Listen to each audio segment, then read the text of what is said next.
Just look at this video from Palantir. Remember when drones were just cool gadgets for taking aerial vacation photos? Well, now they're fastly becoming the most effective weapon in frontier combat. Driven by their adoption in the Ukraine conflict, militaries across the world are working to bolster their drone resources.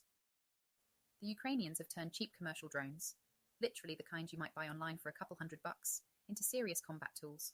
We're talking about first-person view drones that operators can fly directly into targets with explosives attached. Unlike Mahinj matches, when drones lock onto a target, they actually follow through.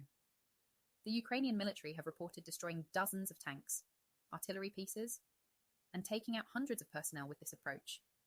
Drones are like a massively upgraded RCXD car, if there's any Call of Duty fans watching. But here's where it gets really wild. Artificial intelligence is about to make these drones super smart and autonomous. Imagine drone swarms that can work together, navigate complex environments, and make targeting decisions without the need for a human operator. The US Army has noticed this shift. They're actively phasing out older drone systems and investing heavily in new tech that can survive modern battlefields.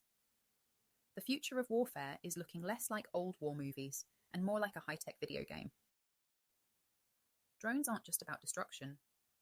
These drones are gathering intelligence, providing real-time data, and changing how military commanders make decisions.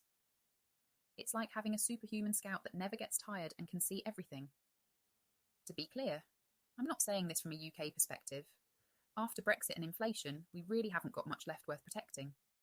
Building these advanced drone systems isn't simple. The computers inside need to be tough enough to survive extreme conditions, small enough to fit on a drone, and powerful enough to run advanced AI algorithms. Imagine trying to fit a supercomputer into something the size of a backpack, while also making sure it can survive being thrown around in a combat zone. For this to be possible, we're going to need to make continued advances in edge computing.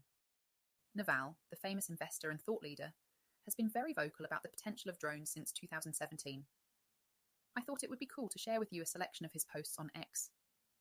In 2017, he posted, "The endpoint of drone technology is guided bullets." He then updated this last month to say drones are autonomous bullets. In early 2022, he said, "The next war belongs to whichever military stops buying expensive vehicles and loads up on cheap drones." Finally, a couple of months ago, he posted, "Mass drone manufacturing capability is the new nuclear weapon." My interpretation of this is that, like nuclear drone warfare, massively favours the offensive attacker. They're relatively cheap to deploy but very hard to neutralise as a defender.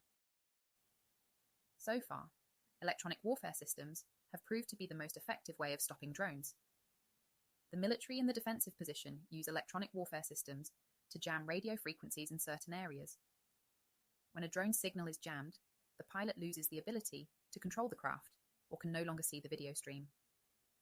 Although I'm not sure how effective this method will be when drones are controlled by AI, not humans. This isn't just about military tech. These advances in AI and drone technology will likely spin off into incredible innovations in fields like disaster response, environmental monitoring, and emergency services. We're watching technology that could literally save lives. And as one of the Palantir founders, Joe Lonsdale, said, "The best way to ensure peace is to be prepared for war." I, for one, am sincerely hoping these weapons are just being developed as deterrents. I make these videos to help keep you up to date on the fastest moving sector of our economy. Please consider liking and subscribing if you'd like to hear more from me.